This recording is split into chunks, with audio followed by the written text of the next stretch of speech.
Hello, everybody. Good afternoon and good evening, depending on where you're joining us from. Thanks so much for being here with us. My name is Martha Stegman. I'm an assistant professor at York in the Faculty of Environmental and Urban Change. And along with my colleagues, Letitia Amadeo, who's the executive director of Seed Change, and Beatriz Oliver, who's the director of international programs at Seed Change. I'm very happy to welcome you to today's webinar, which is exploring the praxis of agroecology. And we're very pleased and honored and excited to be joined by speakers from around the world. Today we have Anita Gautam, who's joining us from Nepal, who works with local initiatives for biodiversity research and development. We have Humberto Rios joining us from the Netherlands at the Wagening Research and University and Research, and Milion Beley, who's joining us from Ethiopia, who's part of the Alliance for Food Sovereignty in Africa. And it's always great to know where you all are and where people are joining us from, and to know who's in the room, so to speak. So please take a minute to drop a line in the chat to say hello and to tell us where you're joining us from today. Today's event is the third in a series of 4 webinars that we're organizing over the winter term this year as part of the Faculty of Environmental and Urban Change's annual research seminar series. And we're partnering with Seed Change this year to bring you a series inspired by the global peasant movement La Via Campesina's rallying cry, Food Sovereignty Now. So we're hosting 4 webinars this term that are showcasing the work of indigenous, small farmer, and peasant movements across Turtle Island in the global south, who are working to strengthen traditional and agroecological food systems and to defend women, indigenous people, and farmers' rights in the face of land grabbing, restrictive intellectual property regimes, and policies at national and international levels that are designed to support the expansion of corporate agribusiness. We opened the series in January with an inaugural panel centering indigenous perspectives related to seed sovereignty. And last month we had an event about intellectual property regimes, seed laws, and farmers' rights. And the recordings of both of those are available on our YouTube channel, which we'll drop in the chat shortly for those of you who either weren't able to join us or who want to revisit those conversations. And today we're going to be digging into the praxis of agroecology, thinking about agroecology as, an agricultural approach, but also as a social movement and as a culture. So our speakers are going to be sharing about regional experiences based on their really significant leadership in this field. So before I pass the mic over to Ama, I'm just going to take a look to see where you all are. Oh wow, we have folks from Chile, from Costa Rica, from unceded Algonquin territory, Nepal, Crete, Vancouver, Kansas, California, Addis Ababa, Halifax. Hi, Hillary. So anyway, welcome everybody. It's really great to be here together, and I'm going to pass the mic over to you now, Alma. Thank you so much, Martha, and thank you all again for joining us today. Seed Change is really thrilled to collaborate with York University in this series. The main office of Seed Change is located on the traditional unceded territory of the Algonquin and Anishinaabe people. We acknowledge the injustice of the past and present and are committed to act in solidarity with the struggles of Indigenous people in so-called Canada and around the world against the occupation of their lands for profit and powered by brutal forces of colonization, white supremacy, and capitalism. Seed Change, previously USC Canada, is an international non-governmental organization that works with partners in 10 countries to strengthen local seed systems and food sovereignty. This webinar will delve into the practice of agroecology. Agroecology is a movement, science, and practice that has been widely recognized for its importance for local biodiversity, food production, and for climate adaptation.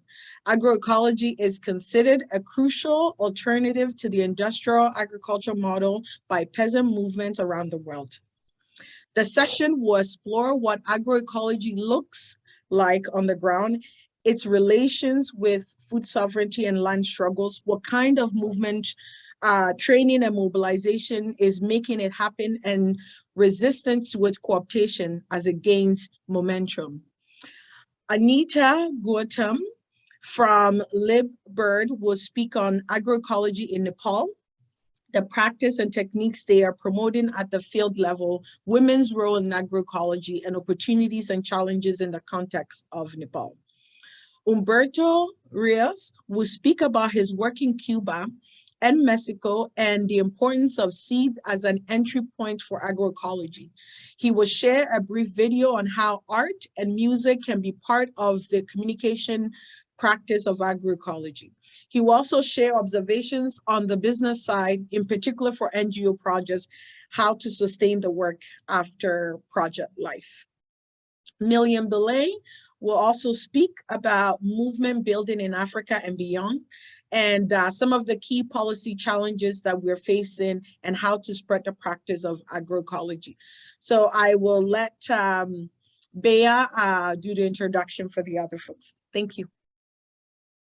Thank you very much. It's my pleasure to introduce Anita Gautam from LibBird in Nepal. Anita is Senior Program Officer at LibBird and responsible for management of their climate resilient agriculture project, which focuses on agroecology.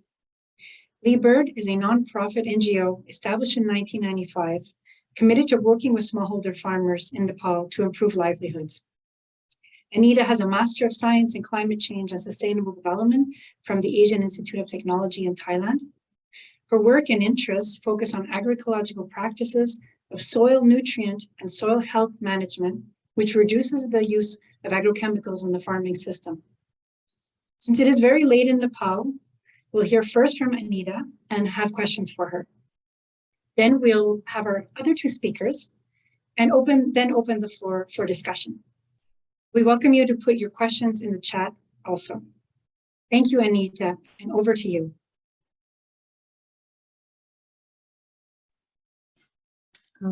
Thank you so much. Is my slide visible? Yes. Okay.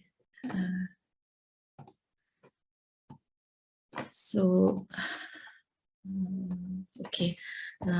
Namaste, everyone. Thank you for such a nice introduction. Today, in this event, I'm going to share some of the LibBird's experiences on agroecology from the perspective of women, especially smallholder farmers.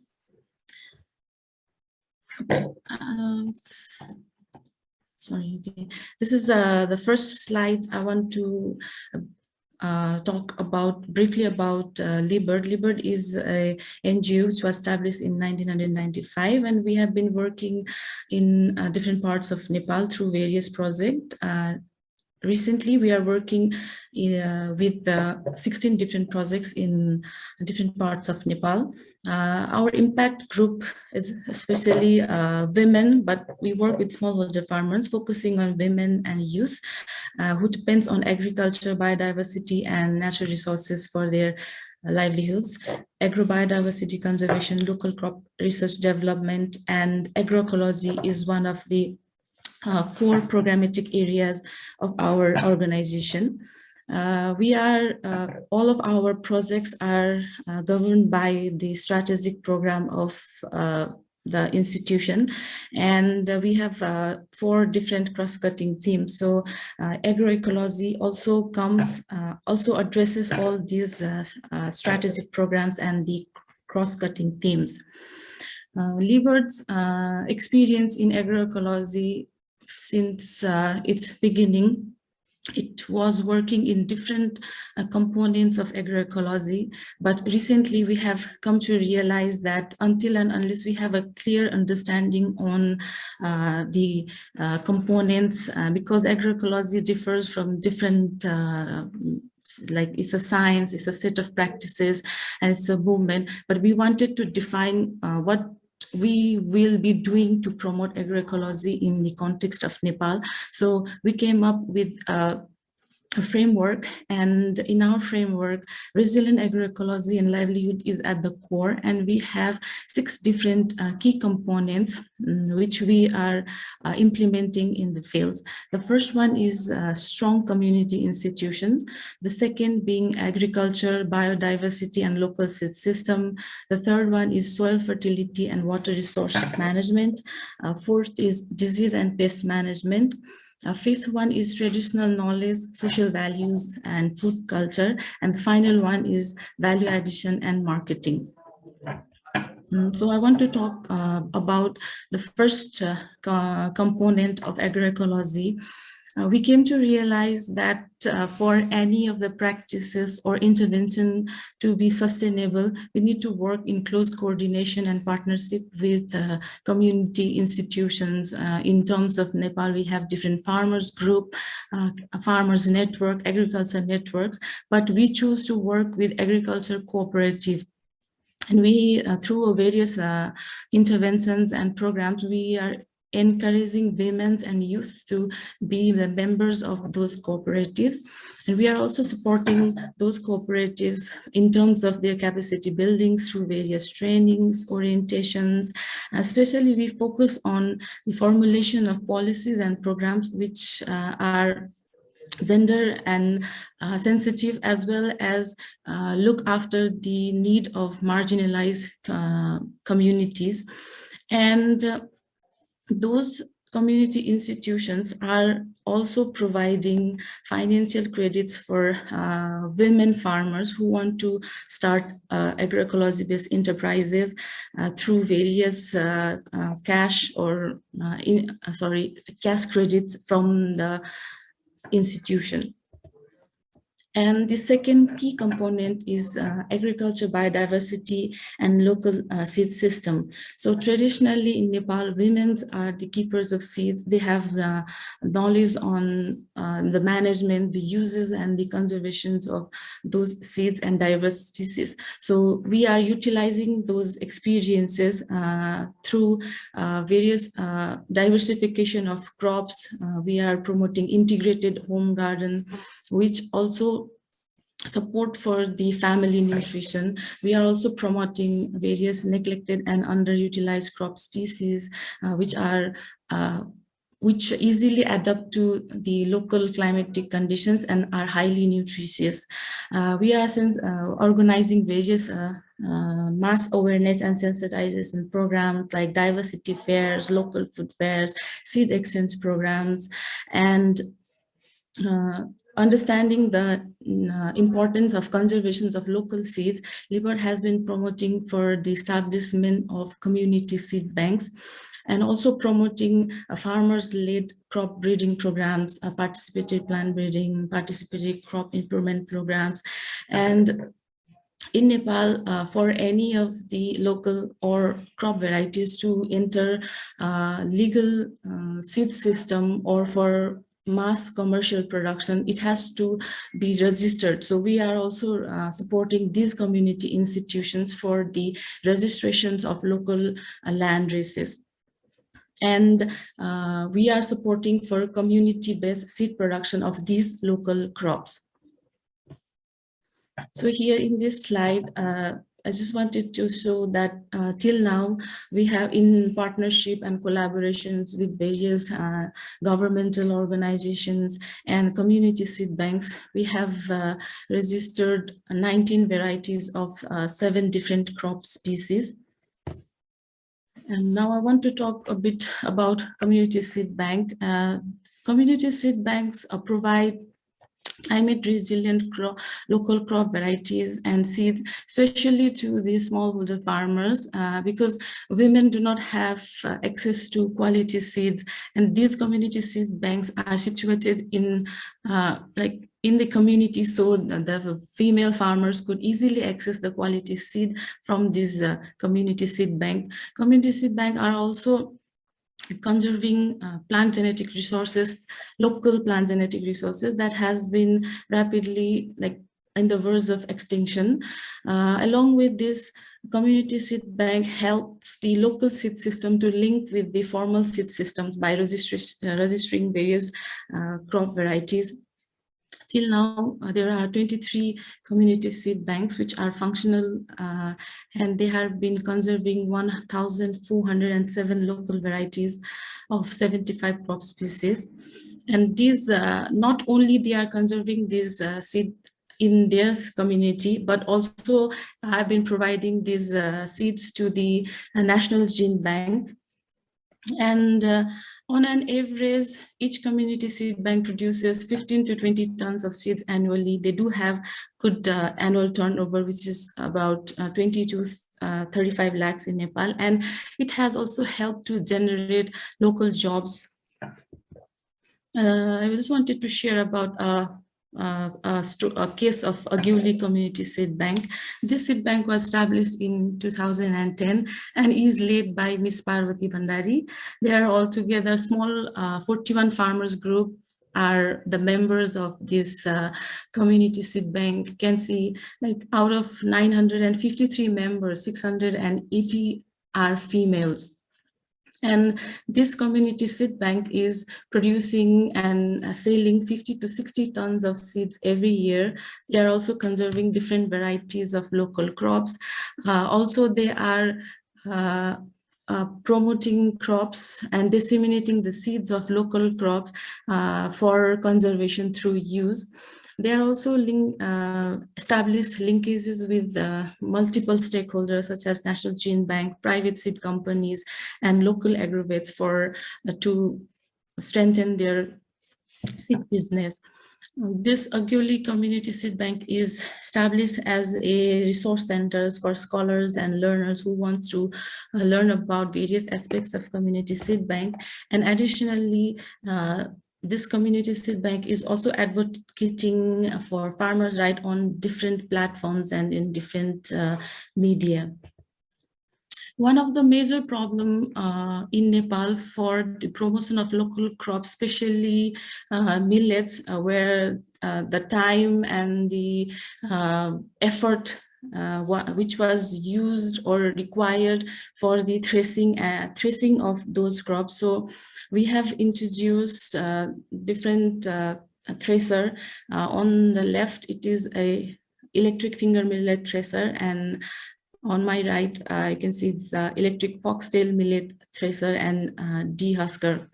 So these, after the introduction of these tools and machines, the threshing job, which was especially considered to be women's job, has now slowly being men member of the household are also now slowly involved in this particular job. So I think this has helped women and for not only have reduced the time also, but reduce the drudgery from the women. The other component is soil fertility management. In soil fertility management, one of the major aspects is we are slowly reducing the use of chemical fertilizers and promoting locally available resources for and nutrient recycling.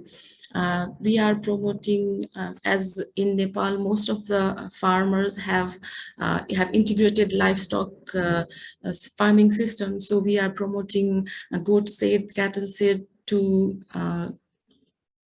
produce quality farmyard manure and collect the urine, which is also a rich source of fertilizer or say urea. So we are working on that areas, and slowly the practices, crop rotation practices has been introduced in the farming system along with legume integration.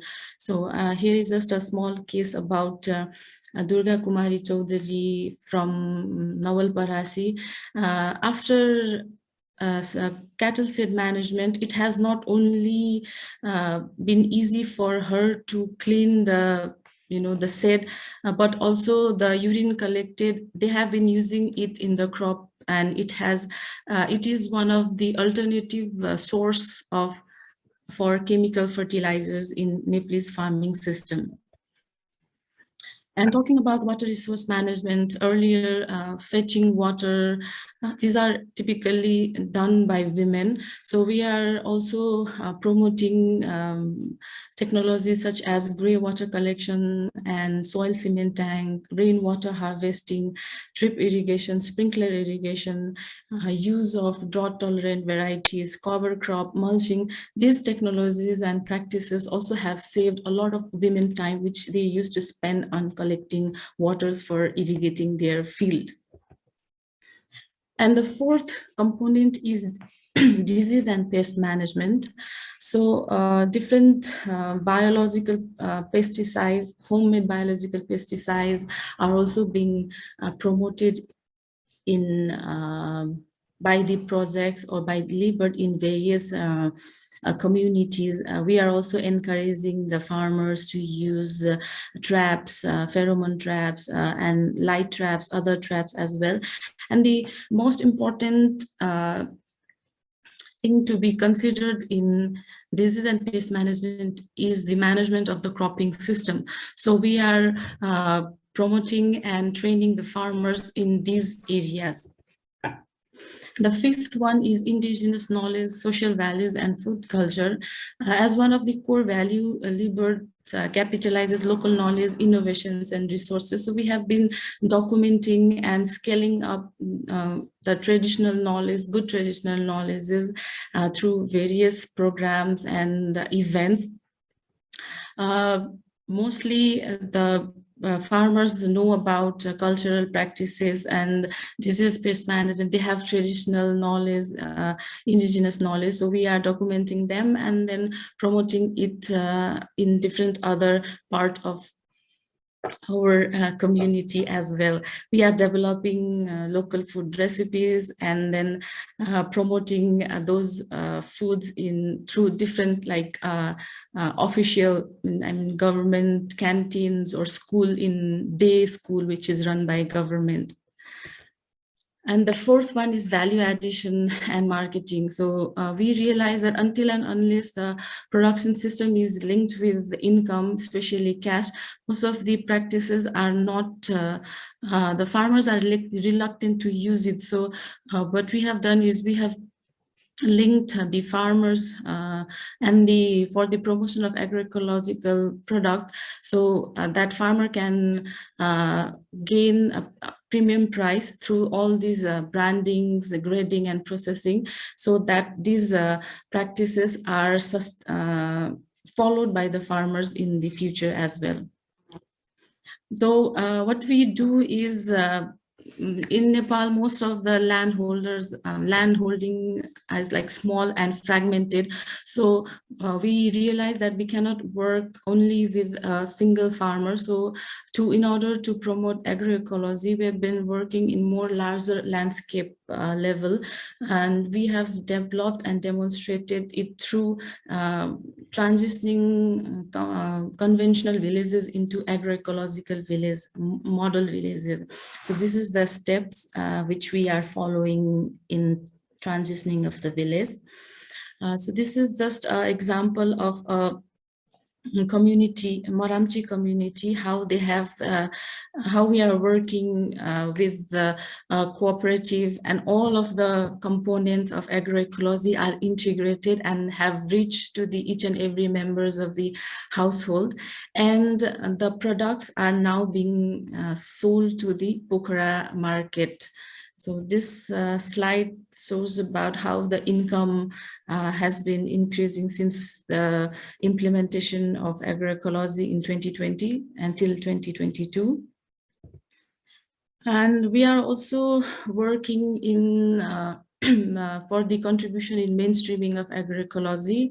So we have supported for the formulation of national agrobiodiversity policies, and we have providing technical assistance support to various local and international organizations operating in Nepal in terms of promoting agroecology, and also to the local governments to develop local strategies and plan actions which are majorly focused on organic and agroecological farming. And to do so, we also have built a partnership with provincial level governments. We have a MOU with them, and we are supporting the provinces in promotion of agroecological and climate resilient agriculture. So now I want to talk about some of the key challenges and way forward. In Nepal, there is a limited education, trainings, and interdisciplinary agroecological research. Most of the research are focused on conventional system, conventional farming. So it's one of the challenges here for the promotion of agroecology. And in the farmers, there is a widespread belief that agroecological based farming means lower yield, and it is very labor intensive. The other thing is, in Nepal, there is a very impoverished market structures and uncertain product availability, and lack of trust about the authenticity of product in consumers. And the the last is conflicting government policies for the promotion and development of ecological agriculture, because at the same time the government is subsidizing in chemical fertilizers and chemical pesticides. And so we are also talking about going organic, going safe. So there are the contradictory in government policies and programs. In order to promote or mainstream this agroecology, our experience is that we have to work on a landscape level based agroecological village, so that we can demonstrate the good practices and disseminate those successful practices among various stakeholders, and engage with government for its mainstreaming. Until and unless the government mainstreams this program, it is very difficult for us to promote and upscale the agroecology. So this is our learning. And the other one is, it takes time. We have to be patient, because to convince and to change the perception of farmer is very, time consuming, and we have to be very patient, and we have to continuously and frequently motivate them towards agroecology. Yeah, so this is my last slide. If you want to know more about agroecology or what LeBird is doing, so these are the platforms where you can reach to us. And thank you.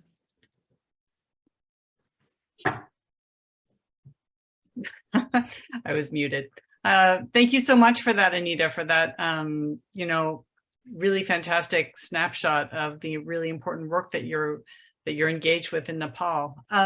Let's open the floor to questions to Anita, either from Humberto and from Milion, or from people in the audience. If you have questions for Anita, I encourage you to put them either in the chat or to use the Q&A function, or you can also raise your hand and we'll unmute you and you can ask directly. Milion. Sorry, maybe we can, oh, it's done, sorry. I thought the screen was still sharing. Sorry, Milion. Yeah, thank you so much. Very, very much fascinating. I've been working at the community level, and I know how challenging it is. It's very, very difficult. It's a moving target, but it's also can be rewarding to some extent. So thank you very much. It was an excellent presentation. One question for me is, when you are talking about a transition plan, it looked like a linear, from one to another, from one to another. So I was wondering whether that reflects the reality, because in nature, one interacts with the other. It is much more messier than linear. And my second question is, the seed bank, the development of a seed bank is a very interesting initiative. So I didn't see it in the transition plan. Maybe I missed it. So how is seed bank and your work around seed integrated into your agroecological work?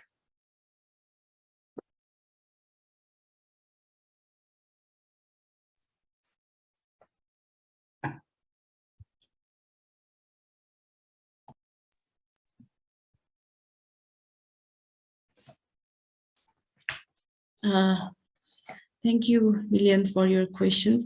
Yeah, talking about transitioning towards the agroecological village, it is quite difficult, though we have presented the flow in a very linear pattern, but we have also considered, because in many steps we have a what we do is we review and reflect the progress and challenges which we have done, and again we act. So in spite of we have like various interlinked things going around, the thing is to represent that in a very interlinked or interweaved manner, it would be difficult. So we made it very simple for a grassroots level for them to understand it. So it's in a linear way, but we reflect and we discuss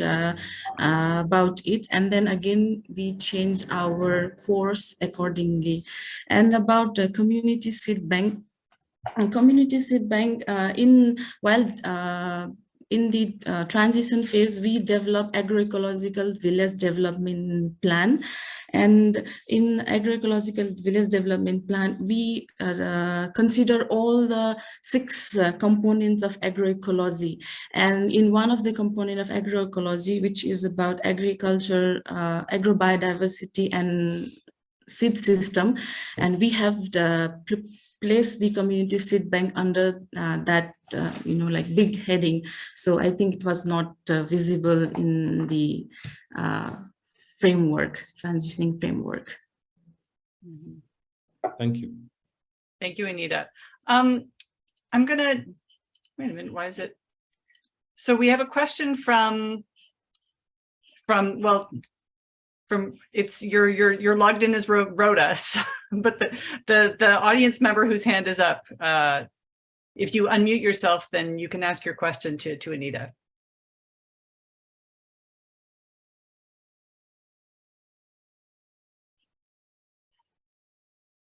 I'm not sure if the audience member, and maybe to everyone, if for those of you who clicked on the link that we sent you over email, many of you are logged on as Rhoda Rios.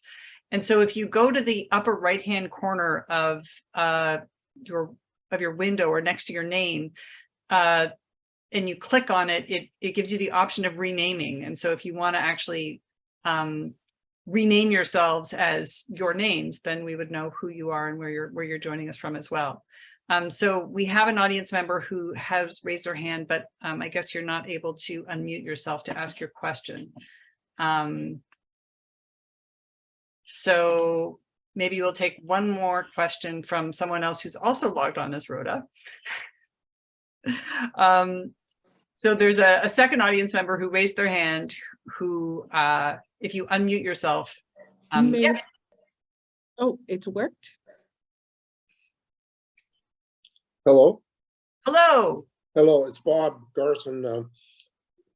I'm very interested in what's been presented here. I don't know whether there's agreement in Canada or the United States, but I think one of the big components that makes it difficult, and I've been involved with organic regenerative farming for over 60 years, and I'm an agroecologist, but it's very difficult to build the kind of community commitment that seems to be a central part of what is happening in Nepal. And I think we need to learn from the best experiences in terms of how we integrate not only traditional knowledge, but also how we integrate building those strong community structures which promote agroecology. Mm-hmm. So your question is how we build those community structures? Yes. How do we, which I guess goes to the point of, Anita, what you were talking about in terms of convincing farmers to join this movement or to adopt more agroecological practices. And people who live in towns and cities who in fact would benefit from food security and agroecology, and the principles of it are tied to social justice and food justice.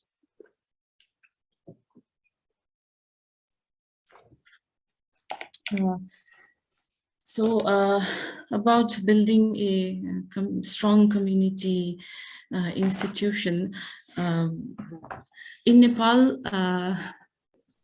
I think not only from the successful of any like a project, but also to develop on their own. Most of the communities have come collectively and established a cooperative, and these cooperatives are this does not only support the like community in terms of social resilient. It also helps to build social resilience, but many are associated with financial transaction. I think this is one of the important approach which we have been trying to promote, because until and unless a community institution does not have any sort of income generating activities, or they have no money in order for them to go ahead. So in many of our programs, we work with the community. We also provide them with some seed fund, or if it is you say like community-based biodiversity management fund.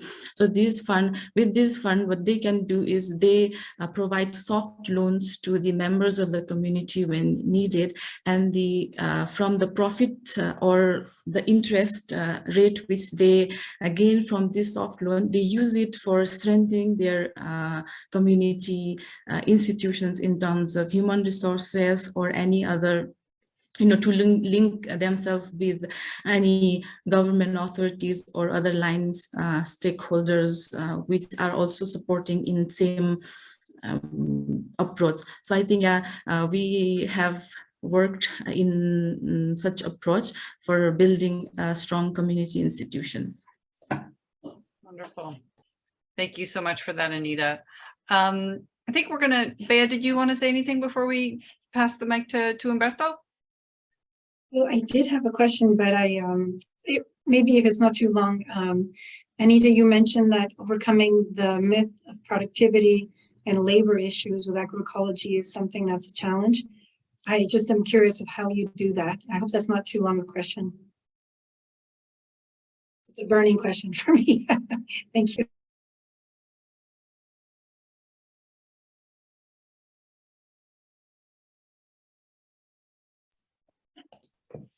So in terms of productivity, like in one of my slides, we try to show that how productivity has increased in the case of Maramche village. So what we do is now we have started to document the overall land cultivable, like vegetable cultivated land, and the income they have been making. So we are generating evidence, and then we have such 6 different sites in 2 districts of Nepal. So now we are accumulating all the data, and then when we see those data and we are extrapolating it, and we are using it to convince the farmer that though the productivity is maybe lower in beginning, like 1 or 2 years, but these products get premium price. So that's like the cost is covered from the higher price of their products. And about the labor intensive, and we are trying to like introduce technologies and practices which are a bit labor which require less levers and human, like instead of hand weeding and all, we are promoting cover crops and straw mulching, which suppresses the weed populations. And in terms of manure, farmyard manure, we are improving for like supporting for the improvement, the quality of those manures. And also we are encouraging to use the farmers to collect the cattle urine and use it as an alternative to chemical fertilizer. So I think, these are the things which we are doing. Thanks very much, Anita. I'm gonna introduce now our second speaker, Humberto, and then we'll, Anita can join us for the for our discussion at the end if you have more questions, which I do as well. So Humberto Rios Lambrada is a scientist and a leader in promoting crop diversity and participatory plant breeding. He helped bring back diversity to farms in Cuba as part of the agroecological movement that led the country away from chemical inputs after the fall of the Soviet Union in the 1990s. And for that work, he received the prestigious Goldman Environmental Prize. He was the director of the National Innovation Program in Agriculture in Cuba, and later worked with various institutions and agencies around the world. Currently, Humberto is associated with the International Center for Development-Oriented Research in Agriculture at the Wagening University in the Netherlands. And throughout, Humberto has also produced music that speaks to the importance of biodiversity. And we're going to have a chance to hear some of that music today at the end of our discussion. So Humberto, thank you so much for joining us, and the floor is yours.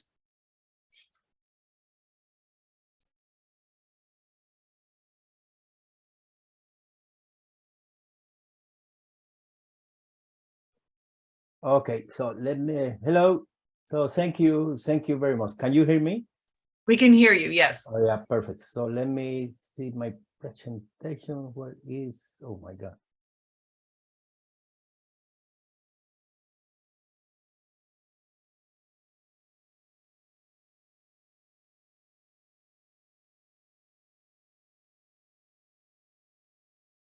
Yeah. And now the presentation, you can see it? We can. Oh. We see it as a yes, no, okay, now we do. Yeah. Let me start from the beginning. Yeah.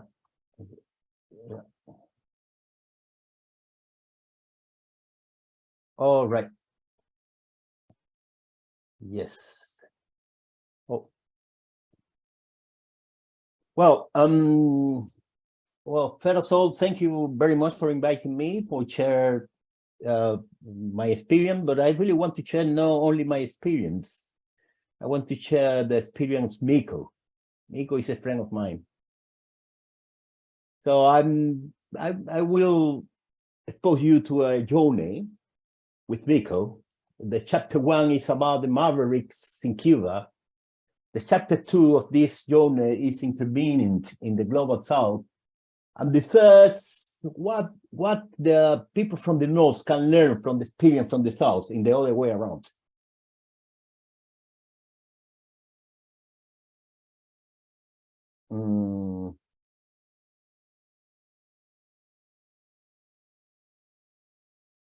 So I have a friend. He was born in Cuba. The name of him is Miko. How was educated Miko? Miko was educated to, you see this savanna, was educated to transform this kind of palm forest into this savanna in order to produce food. So, yeah.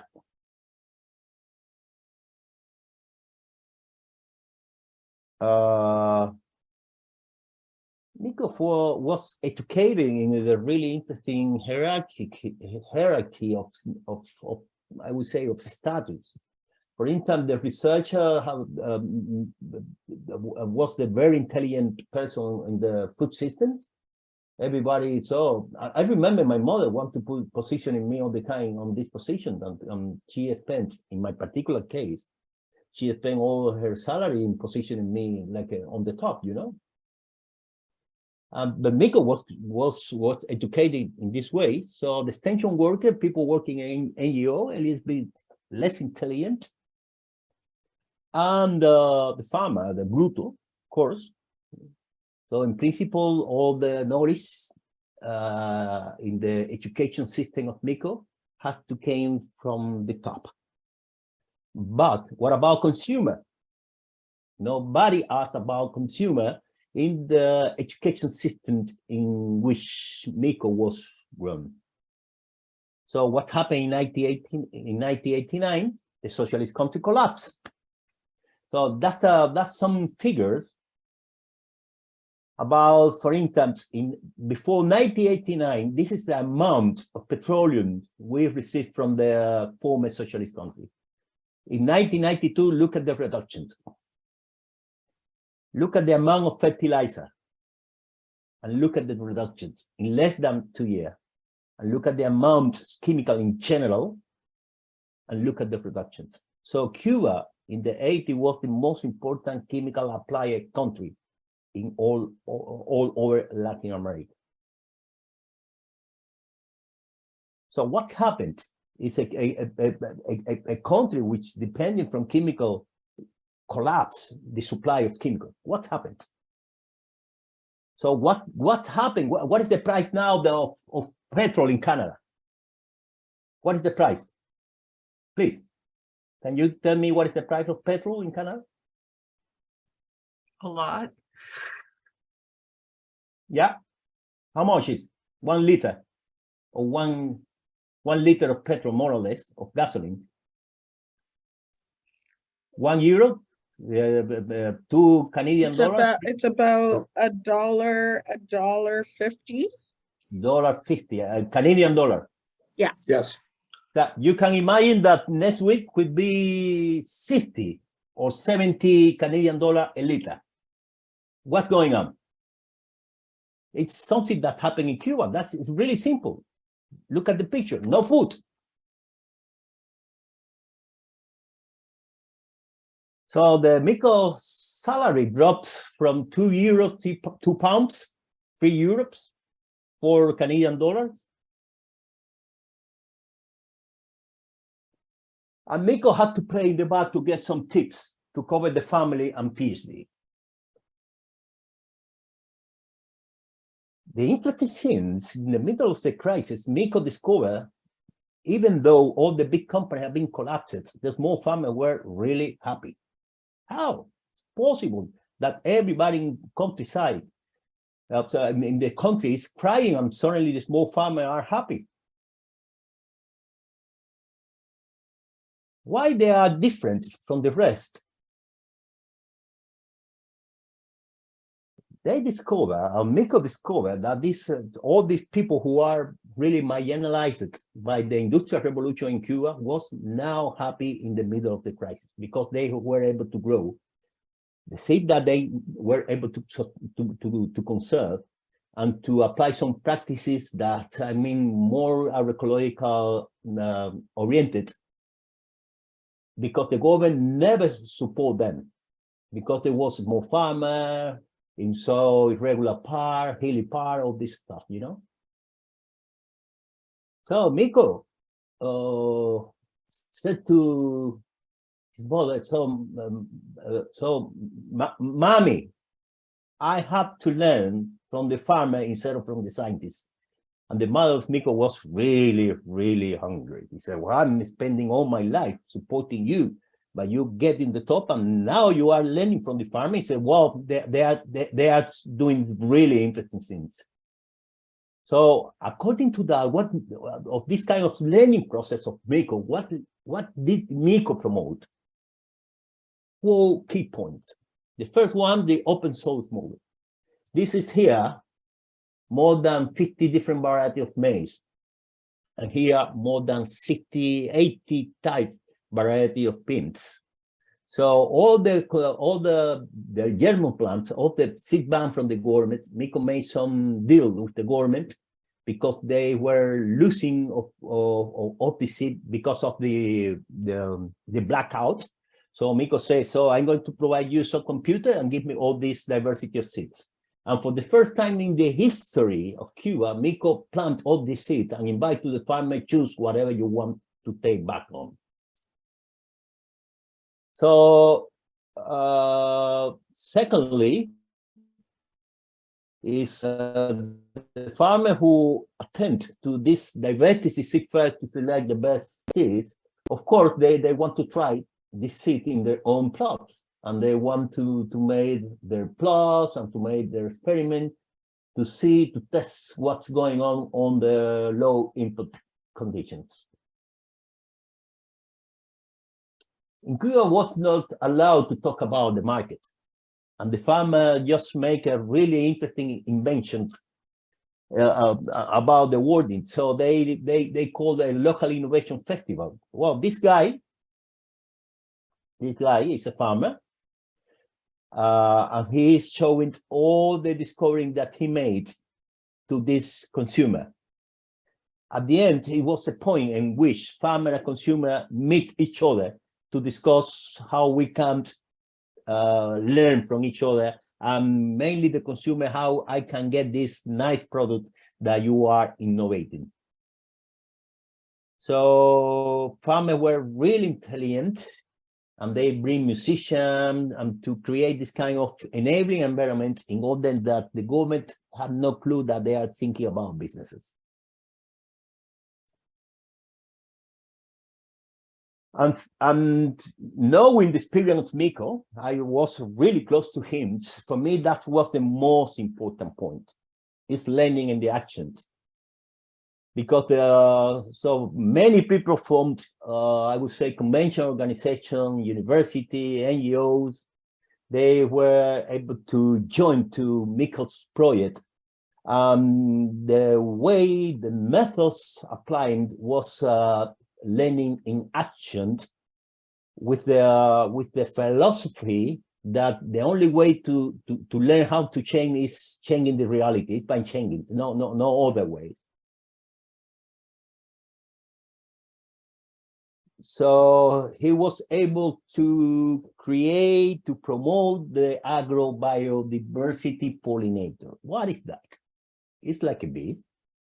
So these persons who belong different organizations, so they were trained in the action to spread hundreds of diversity cross variety and agroecological practices. At the beginning, they start promoting diversity of seeds, and by using the same channel, Miko and his team was able to introduce a lot of practices. The most challenging thing was to break down the wall and to try to establish the communication channels with farmers. So this agrobiodiversity pollinator were able to promoting farmer trials over the islands. So the majority of the university research station were collapsed because of the crisis. However, if you take a picture about this moment in Cuba, so thousands of small experiments were made by farmers. Also, there's a kind of brokerage labor or role in which this agrobiodiversity pollinator, they were able to organize the collective action to promote agroecology. And so look at this is the scaling up process, how the process was scaling. It was not by conscience, it was I would say a spontaneous process where everyone who are being involved in this kind of process in Cuba were learning a lot. For instance, in year 1, 10 agrobiodiversity pollinator were trained. They promote testing seed diversity by farmer breeder.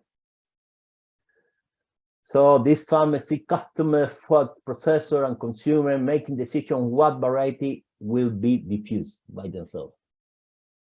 They multiply the seeds, and they and suddenly in the second year was training 25 extra agrobiodiversity pollinator, in which they made similar job.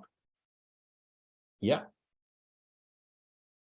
So in year 3, we're training 35 agrobiodiversity pollinator.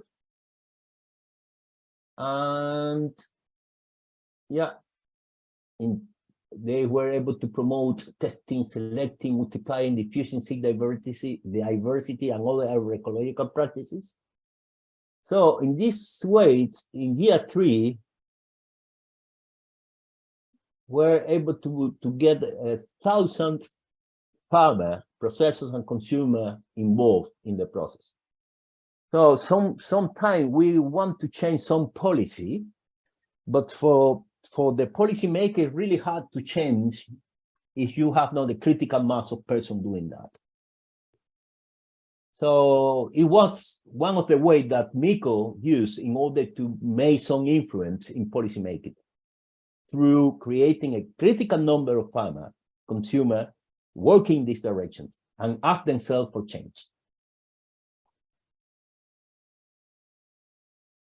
So what's the result of these chain reactions and all these 3 points or 4 points that I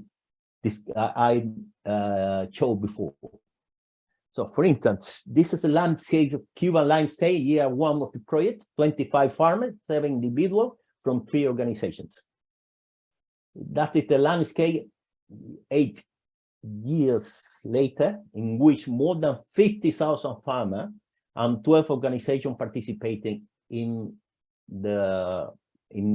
scaling up agroecology in Cuba. So look at this, really simple.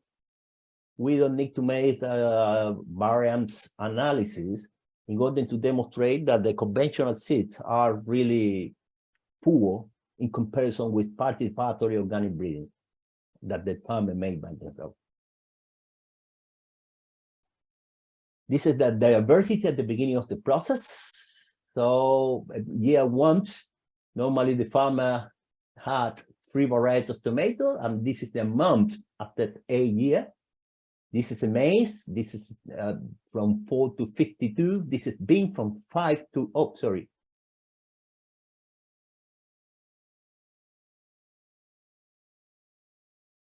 From 4 to 52, the bean from 5 to 198, and rice from 6 to 45.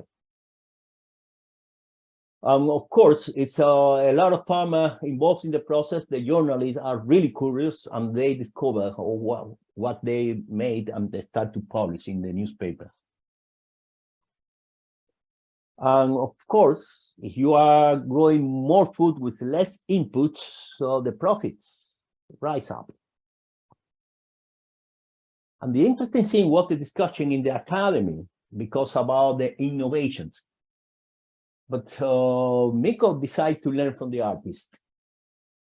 He was knocking the door of the social science department, and they start to discuss about the social behave and all this stuff. He moved to the Department of Plant Breeding and Plant Science. He knocked the door, and they start to discuss about the biological issue of varieties, breeding, all this stuff. But at the end of the day, he was not able to see somebody in the academy that can provide some input as a system, you know? So he decided to learn from the artist. Do you know Mendive? Mendive is a really interesting painter. Instead of painting the canvas, he painted the body, the skin of mainly Black people. For instance, this is a Black Cuban, completely naked. She's a female, the Cuban female, totally painted. And what Mendive did, he made this kind of drawings on the body of the dancer. He invites some Cuban African drummer, and they start to dance totally naked, painting this way. And you don't know where start the pantomime, the theater, the music. It's like a one unit. They call that performance. It's a boundary product that is really have some time to reach out by us, the academy, I mean. So, Música Maestro, that was really, really amazing. So, Miko, my friend, learned that this guy, this artist, was able to organize a collective action of different disciplines that he named performance. And that's innovation for Miko. So Miko was fired because it started to discuss about all these multidisciplinary aspects involving artists, talking about businesses, and well, it was fired. I'm going to introduce you the second chapter, intervening in the global flows. So Miko applied this approach in Bolivia. Miko applied this approach, the base of the method in Mexico, in Myanmar, and many business models were organized, and most of them reached out the break even in less than 1 year. That's really amazing. Most of the people were really happy, mainly ladies, because they see how their job was recognized.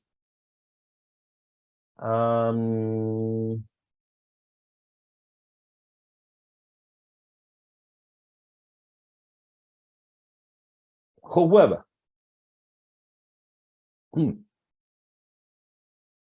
no grant, no money from the donors, no money from the government. Well, what's going on? What did professional and champion farmer do? So Miko created such an enterprise in Quintana Roo, Mexico, in order to promote this kind of land races. These heirloom seeds were multiplied, and 80 tons of seeds were sold in 2 years. He was able to sustain not only organizations, he's always to sustain the development of the organization by selling land races. Chapter 3 is about scaling up participatory decentralized organic crop breeding in Europe. On the basis of this experience that was able to accumulate by Miko, he went to Europe, and the main challenge, discussing last night with Miko, I realized that the origin of the problem we have came from the north, in which the conventional seed system normally spends 7-9 years in order to make all the collecting variety from family farmers, all the collections in countryside. In the south, professional plant breeders cross the varieties. That take more or less 7-9 years. Later on, in 2-4 years, the professional plant breeder tests the best seed variety on standard experimental stations. After that, in the next 3-5 years, the professional plant breeding release these varieties, and the seeds are multiplied by specialized farmers. In total, it's around more than 12 years in all this process. And the business model is based on the general adaptation of variety.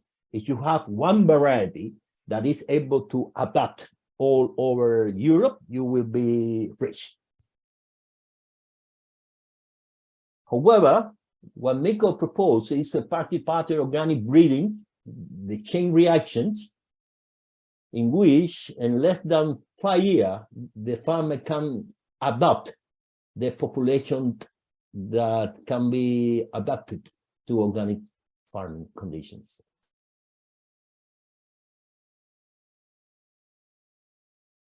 So participatory organic breeding, I mean, it was I would say the concept that Miko developing to Europe according to the experience from the South. That is the chain reaction by which seed diversity nuclei are built up to provide seed to diversity to other and grow exponentially through stakeholder participation. So participatory decentralized organic crop breeding needs all the type of business model. For instance, the farming seed company that Miko was working with some Italians in the organic farming movement. the business accelerator hubs, in which some small companies are providing no organic adapted seeds, but also some advisory, I would say, services, and organic inputs as well. And university seed company, in which in association with farmers, they make some business model in order to sustain the production of land races. And all more focus on important chefs, mainly in Spain, that was about the business about branding food quality. At the end, we are talking about democratization of the food system, because we are really expert in democracy in general. But what about the opinion of the consumer to select what they want to eat? So in that sense, consumers must play a very active role in making the decision what they want to see flowing in the table. See, in organic crop breeding, it's not only the professional crop breeder who have making the decision about the diversity of the conventional variety. And that's, I was discussing with Nico last night that it's also very, very important to create this horizontal learning environment between farmers and plant breeders, even scientists in general. The plant breeders know about crops, farmers know about systems. Plant breeders work for wages and farmers for necessity. Plant breeders are part of an established business model. Farmers have to create every day a business model to survive. So that is why we need to demystify the plant breeder and to establish some linkage, some conversations horizontally between farmer, breeder, pharmacy customer, processor, and food consumer. I was really fascinating my latest discussion with Miko. He was saying me clearly that his experience had to do with intuition, fantasy, and courage. That he was able to train it in his programs in Cuba and all the part of the world. Unfortunately, these skills are not really supported by academy, in which they are more focused on eruditions instead of this kind of capacity that is really important to change the food system. So I really want to finalize with the frog in springtime, but I think that we will leave for the end. Or it's up to you. I can show now or later. Let me know.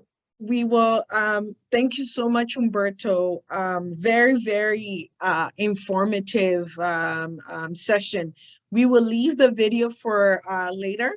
We said at the end, so that we can end a little bit with the bang.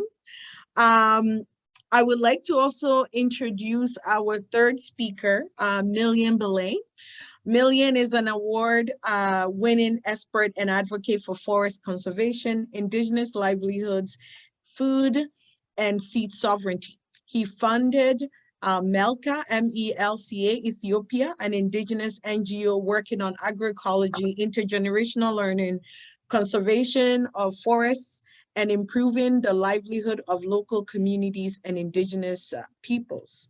Milion also helped establish African Biodiversity Network and is also a co-founder and coordinator of the Alliance for Food Sovereignty in Africa, a network of networks that advocates for seed and food sovereignty, as well as promoting agroecology and supporting rights of local communities and indigenous people to their land. So Milion, you want to take it away? Thank you. Thank you very much. Um, Can you remove the presentation, please? Humberto, you want to stop screen sharing? Yeah, I will. Thank you. Just a minute. Okay.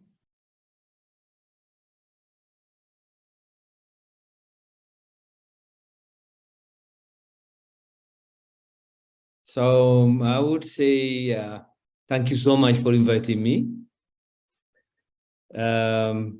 I'm flying tomorrow morning, but and I didn't pack, but I'm so happy that I listened to Humberto. What a lovely story. Yeah, unfortunately, I have to take you from a very, very fascinating, lovely story to a little bit of dry presentation from my side. Thank you so much.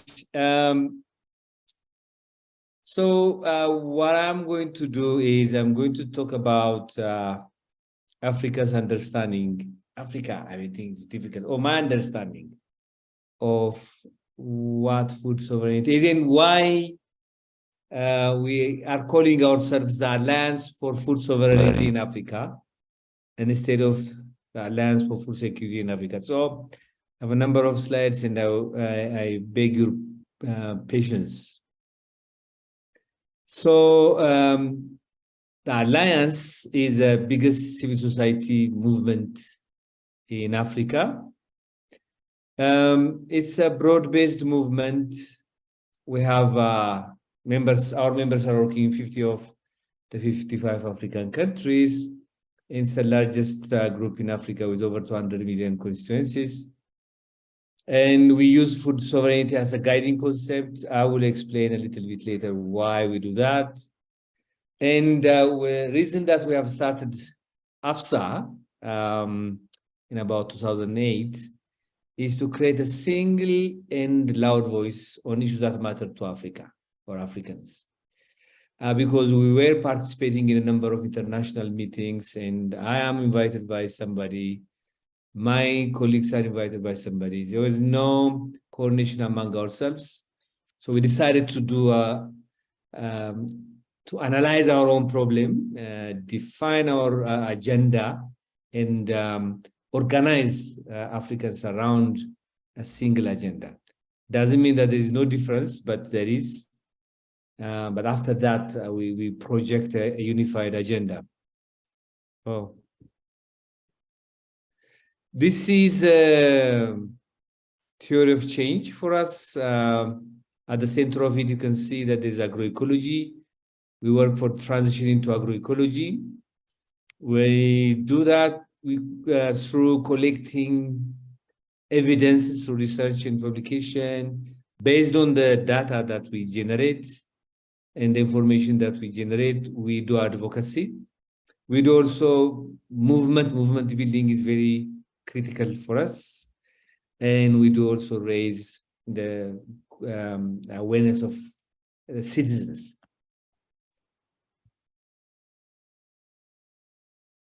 Well, we have challenge, in terms of population. I think this is contested, but it can be a problematic. Shouldn't be a problem, but can be problematic. Land and forest degradation, biodiversity decrease, cultural erosion. This is very, very much important for us. Because Humberto was talking about all the diversity in beans and crops, and I think that understanding has come because of the culture of the people. Unplanned urbanization. Urbanization is important, but in some planned, it's a disaster and climate crisis. So I think to go to my discussion about the two paradigms of Africa's agricultural development, we can ask a question: how can we address the challenges in agriculture in Africa? And is it by producing more food? If you could look at the policy, most of the policies in Africa, they are focusing on the first question: how shall we produce more food? But we can ask a second question: is it by producing more food, which is nutritious and healthy? When you ask this second level of question, kind of policy and strategy is different. And you can't even ask, is it by producing more food, which is nutritious and healthy, without affecting the biosphere, you know? Then when you ask this question, then the complexity of the question differs and the complexity of our response differs too. Or is it by producing more nutritious, healthy, and culturally appropriate food without affecting the biosphere? This is a very critical question, but you can make it much more complex by asking, okay, is it to produce more nutritious, healthy, culturally appropriate food without affecting the biosphere? And in a just way, the question of justice, right to food comes in. So our policy should address the last one. And as we demonstrate later on, agroecology helps us to address the last question, not industrial agriculture. So, you know, the basis of the industrial agriculture comes from Thomas Malthus. He's a 19th century economist who believed that, you know, when population grows geometrically and food produces arithmetically, somewhere here in the middle, famine will be inevitable. So solution is population decrease. But later, Norman Borlaug came, no, population can increase however we want, but we can increase food production. How do we increase food production? Through the Green Revolution. So the Green Revolution, you know, in wheat production, Mexico, Egypt, and Turkey, rice in Thailand, Vietnam, Korea, Indonesia, and both wheat and rice in India, China, and Pakistan. This is a map where the Green Revolution was implemented. These are the components of the Green Revolution. Adoption of new improved varieties which respond to agrochemicals, application of new agricultural technologies, irrigation, mechanization, agrochemicals, GMOs, gene-edited crops now, digitalization now, focus on few and market value crops, and introducing new knowledge of farming, basically. So these are the components of Green Revolution. So what has happened in India, specifically because of the Green Revolution agenda? It favored rich farmers, basically. And it indebted a number of farmers, and majority of them, not a majority, but a number of them have killed themselves. And even the crops faced resistance to pests and the weeds. It resulted in an untold ecological disaster. The orientation to cash crops and not food for domestic consumption. This has resulted in erosion of local crops and cultural erosion, resulted in nutrition and health crisis. You know, Punjab, a place in Punjab is called, you know, like cancer city. So it resulted in cultural erosion. So this was the impact in India, the Great Revolution. Now, in Africa, they've come up, you know, India is successful, Mexico is successful, so why don't we have Great Revolution in Africa? So and it came with a narrative. What is this narrative? The Green Revolution narrative. It gives priority to business to produce more and feed Africa. I know there are a number of arrangements which are called PPP, public-private partnership, signed by governments all over Africa. And now, you know, the African Development Bank is embarking on at a huge scale with the $66 billion. So the purpose is to introduce, you know, new seeds, new varieties. Why? Because farmer seeds is part of the problem and should be replaced by patented hybrids. This is the narrative. So Africans, you know, the problem is a question of more food, especially more calorie. And there is a lot of land grabbing. Why? Land should be given to those who can make it productive, because land in the hands of farmers is not productive. And knowledge comes from science. So this degenerates the people's knowledge, and it's possible to produce one fits for solution. So that was it. And this diagram produced by Syngenta actually demonstrate what the plan is in general, you know. On the lowest side, you see agronomy, soil and water management, robust seeds, you know, kind of agroecological. On the higher side, they call about advanced farmers, you know, multi-trait hybrid seeds, migration out of agriculture. That's the purpose. Post-harvest storage, integrated solution. So the agenda of the Green Revolution is very much illustrated with this graph.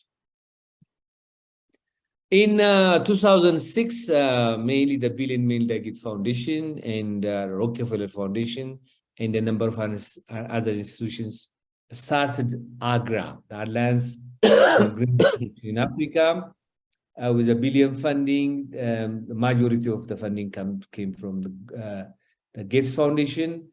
So their goal was to double productivity by 2020, double income, half food insecurity for 30 million smallholder farmers.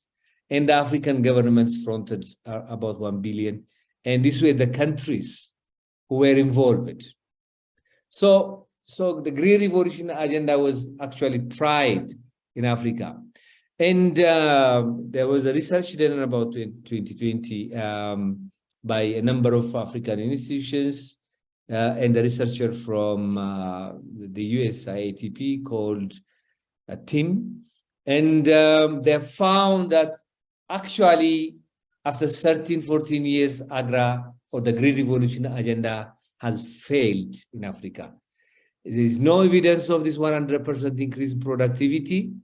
Then there is productivity doubling and subsidies expanding land planted to favor the crops, not yields. You know, there's no yield increase that much. No evidence of income doubling. Sorry. I don't even know how to go back. Okay, sorry. No evidence of improved food security and resulted in erosion of local varieties. That's across the 13 countries that AGRA was implemented. So even by its own acceptance, to some extent, Green Revolution agenda has failed. So since this has failed, we've decided to focus on food security. I thought that probably let's look at 3 concepts to understand what food sovereignty is: food security, right to food, and food sovereignty in short. So basically, food security is a situation that exists when all people at all times have physical, social, and economic access to sufficient, safe, and nutritious food. That means their dietary needs and food preferences for an active and healthy life.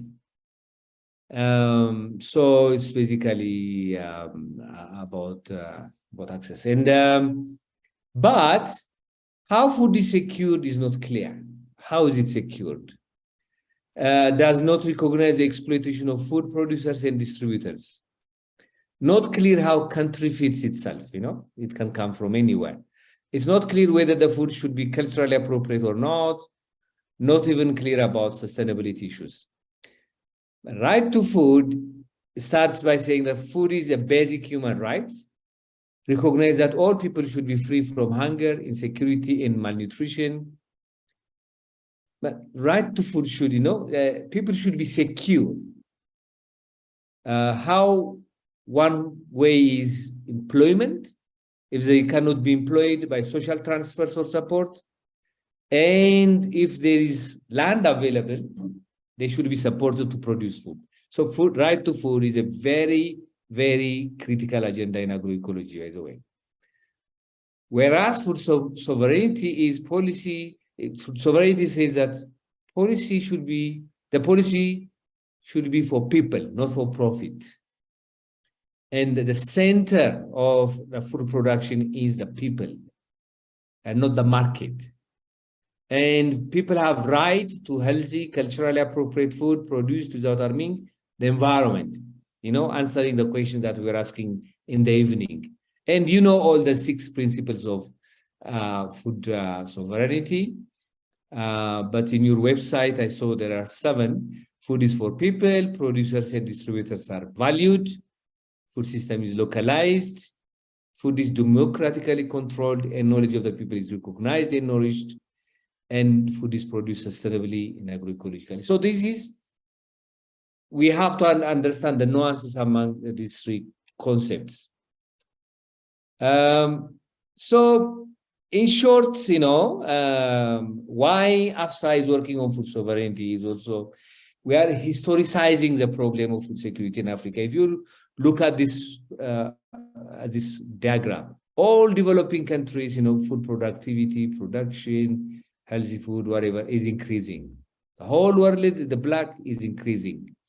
Even South Asia is increasing. Africa, especially Sub-Saharan Africa, is decreasing in more and more hungry people. And the question will be why? I think that there are historical reasons. I think for Africa, if you don't understand the historical reasons, then you don't understand why we are working on food sovereignty. In Africa, food system existed. If you are in doubt, you can read Walter Rodney's book called How Europe Underdeveloped Africa. So that book really, goes into some detail to show that a governance system, a political system, an economic system existed before the first European maritime, the first European ships arrived on the shores of Africa and chased away like the Arab traders and stopped like internal trading. And took, number of slaves to Humberto's country, Cuba and other countries, to pick cotton and sugarcane. And this has, even after it was stopped, slavery was stopped, Africa has become a production of commodity products for Europe and for North America. And colonialism came, and colonialism again disrupted the local process. It closed a lot of local initiatives. It divided Africa and specialized in actually the production of commodity products instead of food for the people. And after post-independence also this has continued. And there was a lot of interference in the local development of agriculture.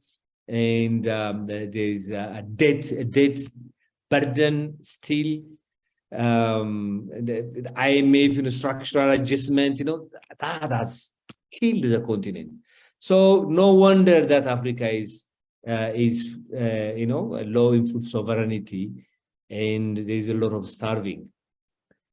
So our solution is agroecology. Agroecology, I think the 2 previous presenters have said quite a lot about agroecology. The first one especially, it's an application of the science of ecology to the study and design management of sustainable food systems, the integration of the diverse knowledge system generated by food system practitioners, and the involvement of social movements that are promoting transition to fair, just, and sovereign food systems.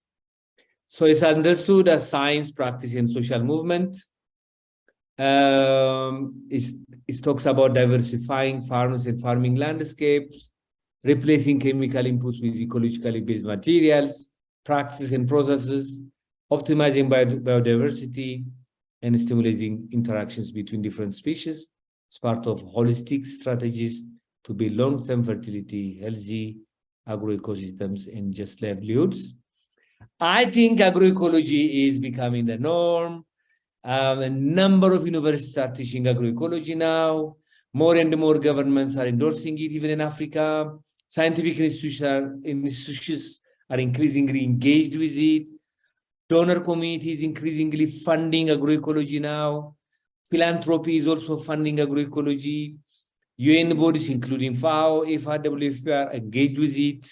Even UNFCCC, UNFCCC is also engaging in it. And the current pandemic and conflict between Russia and Ukraine are emphasizing, I think, the importance of agroecology and food sovereignty. The health crisis driving consumers to agroecology, and social movements are mobilizing for it. It's appearing in international conventions more and more. So in 2013, we asked ourselves as Africa, does agroecology work in Africa? So we named the project to make an evidence-based and coherent case for agroecology as a sustainable long-term solution for farming in Africa. So we collected cases. Now more countries are included than this. And you find them in our website, case studies in our website, you know, a number of publications around agroecology. And I'll quickly tell you 3 stories of agroecology, all of them in different, different dimensions of agroecology. These are actually the consumer demand boosting agroecological production. This is a case in Kenya.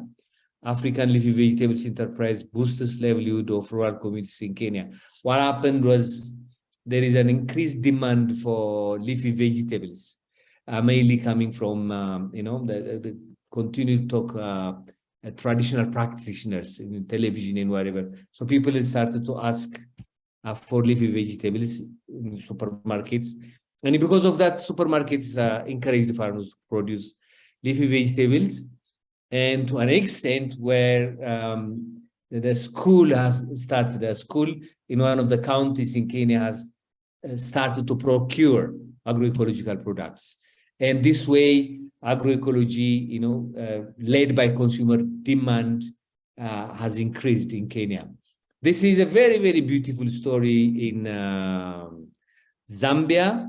2 expatriates went to Zambia and they wanted to start permaculture, but they brought, a number of older women and asked them, are there any leafy vegetables that can be eaten? And they identified more than 300. So these people, that they started to plant these leafy vegetables in their permaculture garden. And after that, the community started to plant them. And in that way, this production has increased quite a lot. Sorry, it's in Malawi, the never-ending farming. So this shows that there is knowledge in the local community, there is energy in the local community. If directed in the right way, then food production can increase. This is, it's the system of rice intensification, SRI. Using that strategy in the northern part of Ethiopia, and instead of broadcasting seeds, they start to plant online production. They, in some of the cases, they raised the seedlings and they planted them online, and that has boosted productivity 3 times, in some cases 4 times. Showing that just by changing how you manage your farm, you can increase productivity much more than using agrochemicals. This is the example. This is a very, very interesting example in the northern part of Ethiopia, in Tigray. What happened was there were 3 plots, this was done with farmers. One plot was a check, where there was no compost and there was no chemical fertilizers. Another plots were treated with compost, but there was also a soil and water conservation activity and increasing the plant biomass. And on another plot, chemical fertilizer. And across the 5 critical crops for Ethiopia, barley, durum, maize, teff, fava bean, in the beginning, for 2-3 years, productivity of chemical fertilizer was very high. But as the year goes on, as you can see from the diagram, those who were treated by compost grew much more. I think this is a very, very good news, because in a farming community, it's not only the seed which is important. The husk is also very much important. They use it for their cattle. They use it to construct a house, for so many services. And the husk of a plant which was grown by compost is much better. So in total, in all of the case studies, over 100 case studies that we have collected, we have found that agroecology actually gives you higher yields in productivity. It increases the income of the local community. It improves soil. It sequesters carbon, aiding adaptation. Food that's produced is culturally appropriate. Increased crop diversity, thereby increasing your resilience. And finally, food production and distribution is under the control of farmers. This is the food sovereignty part also. Thank you very much.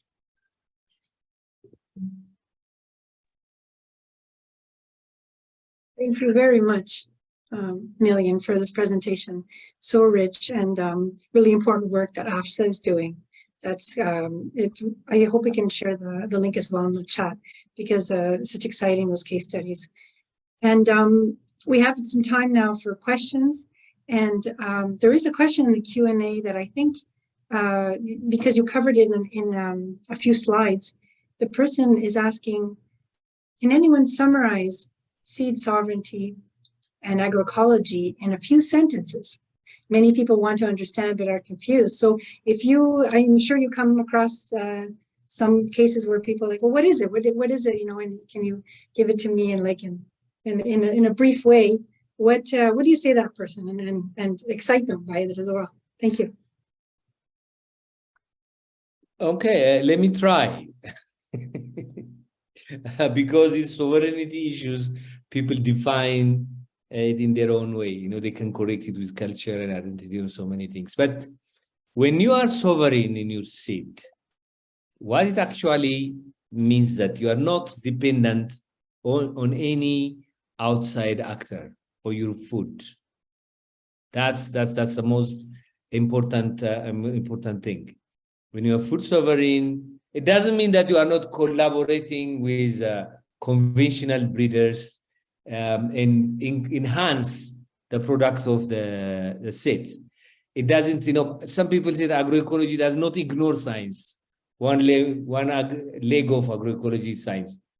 But food seed sovereignty is so critical for agroecology. It means that you are using your own seeds or the seed around you to produce food.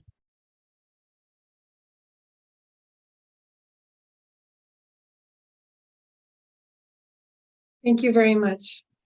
Martha? Sure. Well, I wanted to ask, to all three of our panelists,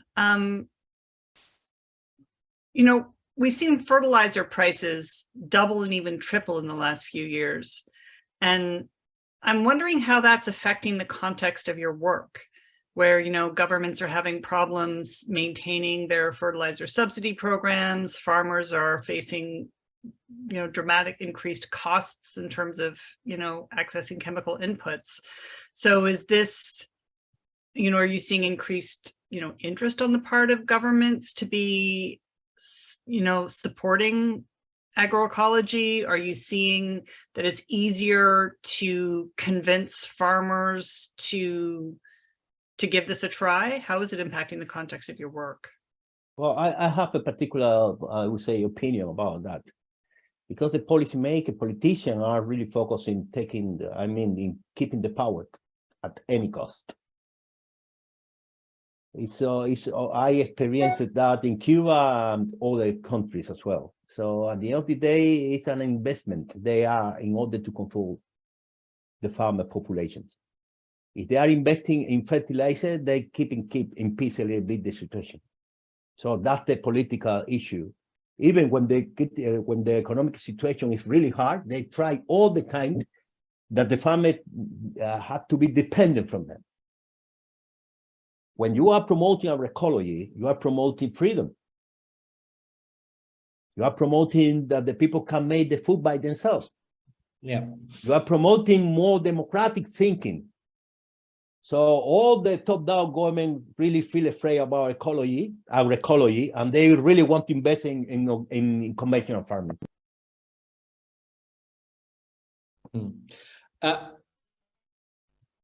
If I come in, I think in those farmers who've traveled the path of using these chemical fertilizers, this is a crisis, because it increases food production, and it's impacting also consumers, especially those who are earning salary. Your salary is not increasing, but the food price is escalating, and the house rent and whatever, everything around you has exploded. And that's a huge crisis. People are suffering hugely. On another level, it has, both the COVID crisis and this one has opened the eyes of some governments also. Why do we starve when people, who are very far from us in another continent fight? So food sovereignty as an agenda is being picked up. So nobody would look at you as somebody who is radical, whatever, now when you are talking about food sovereignty. And farmers who had an excess of production of compost and biofertilizers could go out and sell it, you see? So that was an opportunity for them too. So yeah, there was some positives here and there, but people are suffering hugely because of the crisis. Untold suffering, honestly.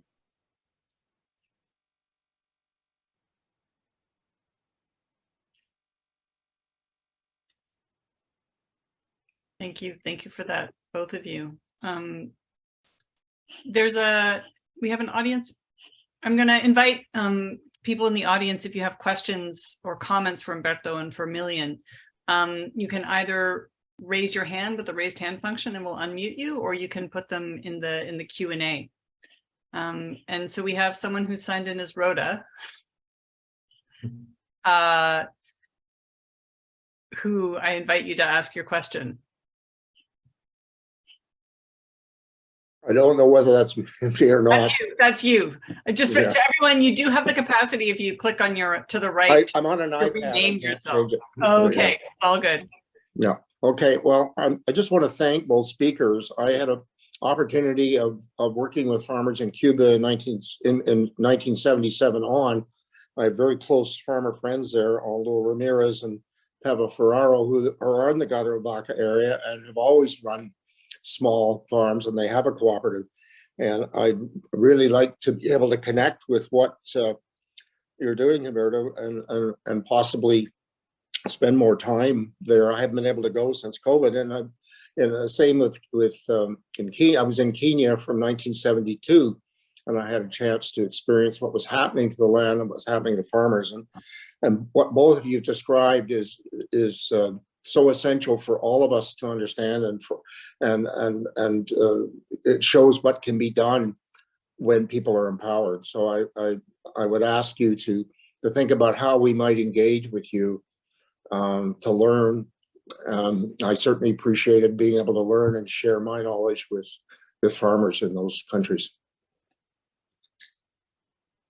Yeah, so my side is no problem. I have a farm in Cuba, so you are invited. So probably you can get my email address through Beatriz or Ama.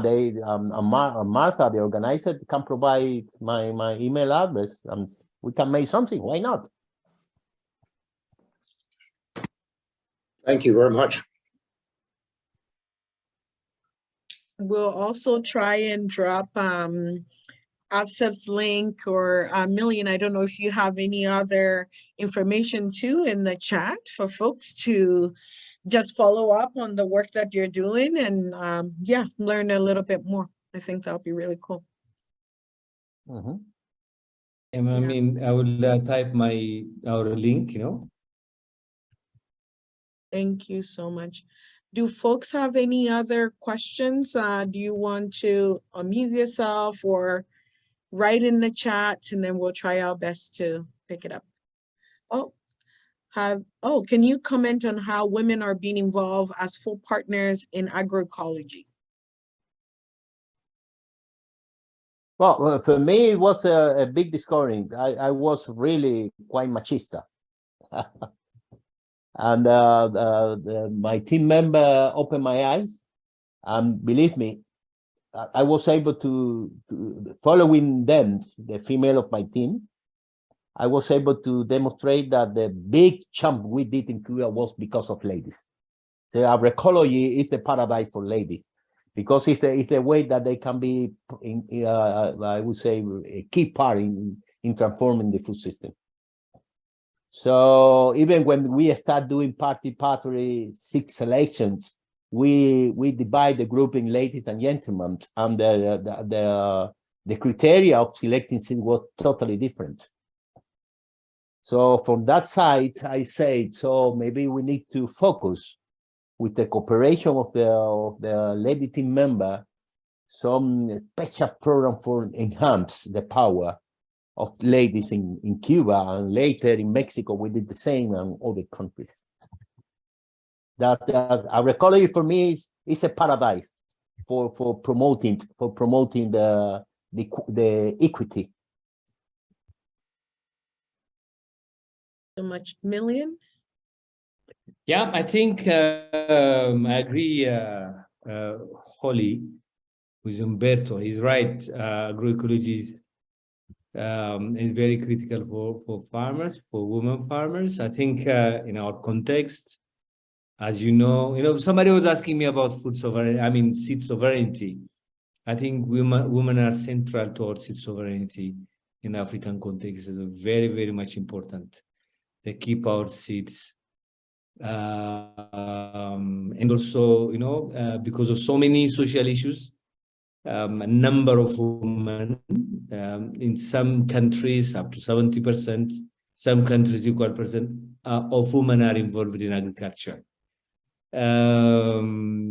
Some people say that it's drudgery, and basically, agroecology can be drudgery. It can be a lot of work in agroecology.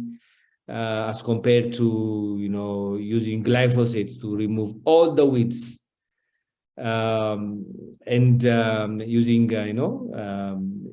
fertilizers, artificial fertilizer, instead of preparing and using compost and whatever. To some extent, I think if you see one part of the component of the agricultural system, only labor, you can say that in some instances, yes, but this can be addressed through participatory and local level technologies. There's a possibility of addressing that. But when you include health, for example, using glyphosate to remove all the weeds so that the women wouldn't weed kind of the glyphosate, what was glyphosate doing? So many things on the health of the people. It's a carcinogen, as you know it. So yes, we need to consider there are debates and it's contextual. One thing that's very important to understand in agroecology is so contextual. Even in one country, you cannot have the beauty of agroecology is there is no one recommendation. I cannot implement what Humberto is saying in a village in Ethiopia, because they have a historical and local and cultural context. So yeah, that's what I want to say. Thank you so much, Milion. There is Martha and Bea. Is it okay to go to the next question in the chat? Yeah, let's do one more. Yeah, what are some of the internal debates about agroecology and food sovereignty between the different stakeholders and institutions, for example, between the differences between farmers and advocates? Advocates of what? Advocates of agroecology and food sovereignty, I'm gonna guess. In terms of the, if you are talking about, those who have a differing opinion on what kind of agriculture. I mean, there are, in our context, there are some people, as Vijay was saying, where their DNA is agri-revolution, It's very difficult to convince some people. They belittle the kind of agriculture that people are doing. So agrochemicals, high-yielding varieties, machineries, is the solution. That's a way. To convince them, I think, it's the number of examples, the excellent examples are there. It's just to take them and see them for themselves, but sometimes you have to leave them. But in general, there is an agreement between the civil society, African civil society, which includes farmers, by the way. The majority of our members are farmers themselves. And I mean, advocates and other stakeholders on agroecology. Thank you. Well, the other aspect is that the transformation, it cannot be achieved in one overnight. So we have to be conscious that we are transforming your farming system into more agroecological oriented. So you need knowledge, you need some, I would say, a type of support that can accelerate the transition. Because and you need also some, I would say, I normally call the joking my friends, you need to demonstrate to the farmer just in 1 year that something different can be happened. Because for the majority of the farmer, waiting 4 or 5 years to see the result is really hard. So that is why we discovered participatory plant breeding like an entry point, in which in 1 year the farmer can be able, from the current farming system they have, they can start seeing some results, and they say, well, I can do it, so why cannot even improve even more? And what's the way that we applied in different countries, in region where they are totally desperate about how they can feed themselves. So agroecology is medium, long-term process, but we need to initiate with something attractive, something sexy for them.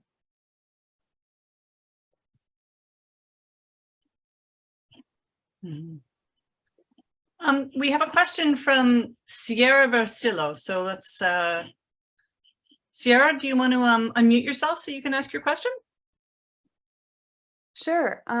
Thank you again for such engaging presentations. And just following up on the question that was just asked, I just wanted to appreciate how diverse your movements are. Some of the largest movements on the continent of Africa, for example.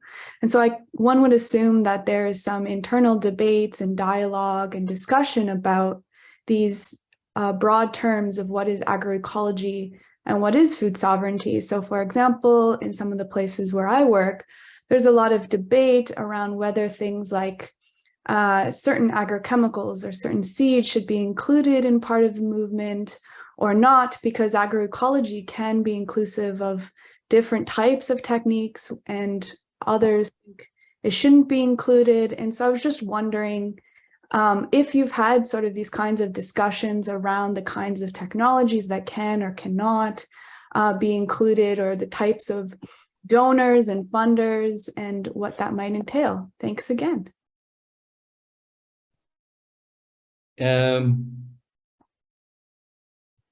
I think there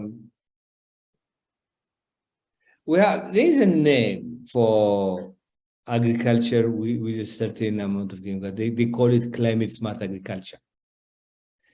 But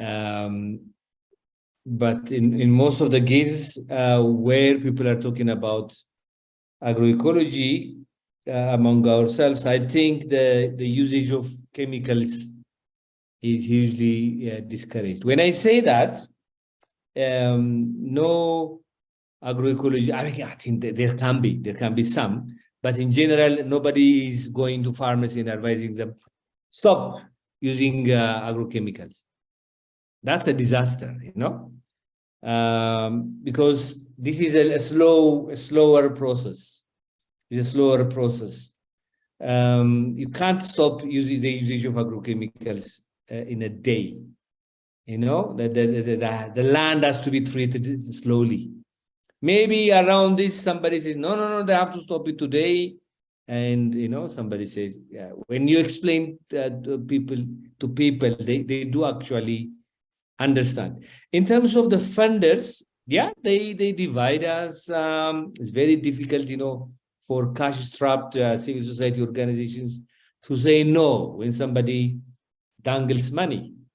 But as a network, now, if somebody, for example, if the Bill and Melinda Gates Foundation comes to the Alliance for Food Sovereignty in Africa and asks, do you want money? And they will say no. There are some organizations that will never, ever receive money from because of the fundamental difference that we have with their approach. That we are clear. But I'm not saying that there are not civil society organizations who can be members of AFSA and AFSA who are receiving money from this kind of institutions. There might be. It's a very complex environment that we live in. So, but we're not judging anyone. We keep the sanity of the network. We're not judgmental, but slowly but surely people are understanding, look for other ways of earning money.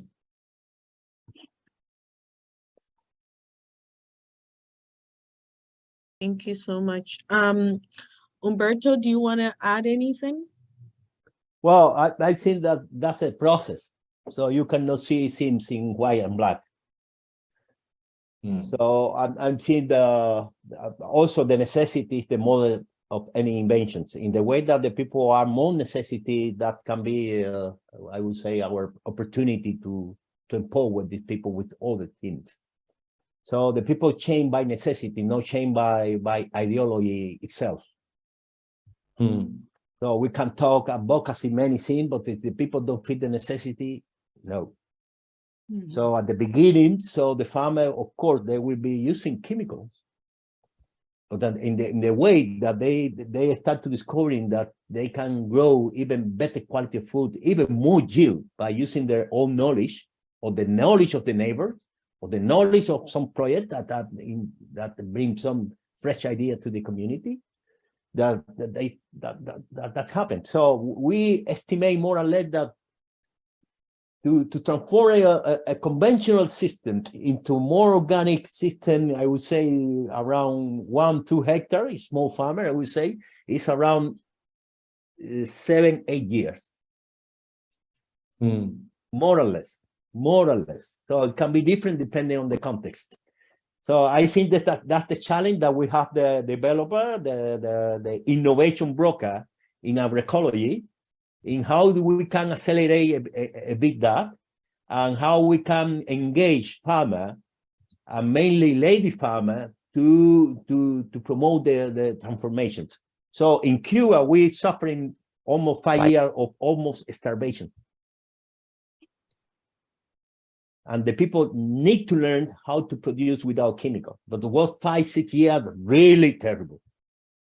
And that is why it's really important to bring all the knowledge about how you can mitigate this critical moment of transition. And for me, the most important target population for transforming is the transition farmer. That they want to move to the next step, but they don't know how. That for me is a really opportunity to involve a critical number of farmers in moving ahead in agroecology. Thank you so much. Is it okay? Do we have time to take one last question? Yeah, I am traveling tomorrow morning. I'm just. Oh, you're tired. And he also needs to pack. He needs to pack. Okay. I need to pack. Yeah, that's and it's pretty late. Okay, so sorry. So thank you so much, Anita, Milion, and Humberto, for your time and for your knowledge sharing. Really, really much appreciated. Learn lots from all of you. It was really great panel conversation. We have a few minutes, so we're gonna play Humberto's video to close off. And I don't know, Bea or Martha, who is going to share that. And I- Milion, you are definitely I want to welcome introduce join. a little bit my video, just a Yes. few seconds. Please do, yeah. And Humberto, are you able to play it off your computer? Yes, I think so. So let me try, just a minute.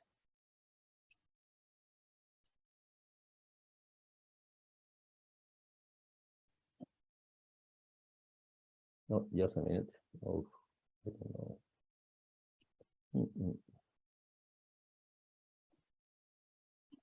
Oh, you know what? You know what? I can do it. Oh, Oh, yeah, it's with you. I'll do it. I can do it. Yeah. All But right. maybe so you can perfect. maybe you can So introduce look it at, for us. yeah. I think your WhatsApp is showing. All right.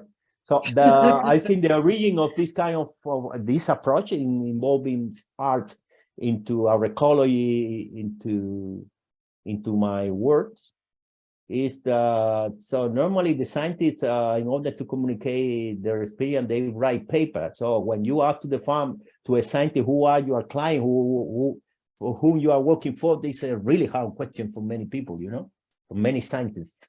So I realized that I'm working for farmers. So the most of the time that I dedicate to communicate from some audience, I really avoid to write really heavy paper, because I consider the farmer as my target population. I need to do something at least for them. So that is why I'm doing all this stuff. Okay, wonderful. Humberto, can you stop sharing your screen so that I can share mine? Yeah. Oh, or maybe I can actually do that. Okay, here we go. Well, so yeah. wonderful. And so we will end with La Rana. The frog, springtime.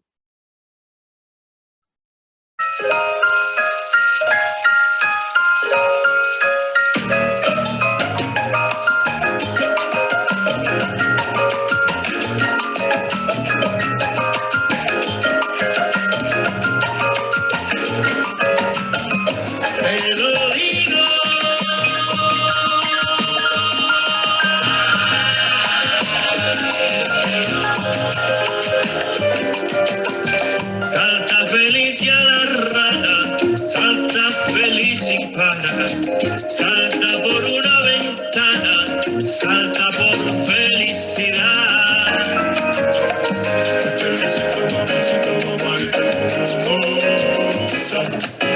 los charcos están ya muy verdes, verás con humedad, se pinta los labios la rana y busca parejas no más. La rana encontró otra rana que pintaba su boca fugaz, y el sapo que estaba a su lado de celo comenzó a protestar. Sapito, no quedes tan triste, aquí yo te puedo querer. Yo busco a sapos con gracia que sepa el amor compartir. La boca grande, elocuente, cuerpo bien gordo, sexy, patas largas y finas, flexibles. Yo sin eso no puedo vivir. Líricos cantando toda la noche, y a mi vecino no deben dormir. Ojos grandes, altones que miran, eso que quiero sentir. Salta, salta, salta,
Ni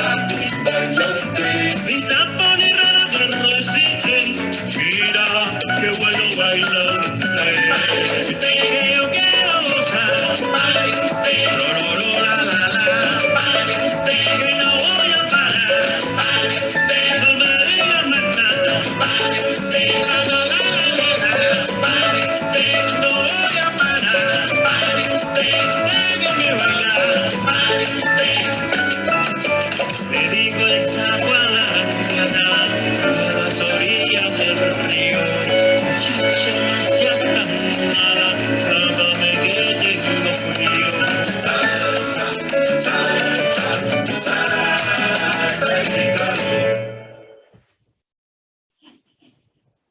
Wonderful.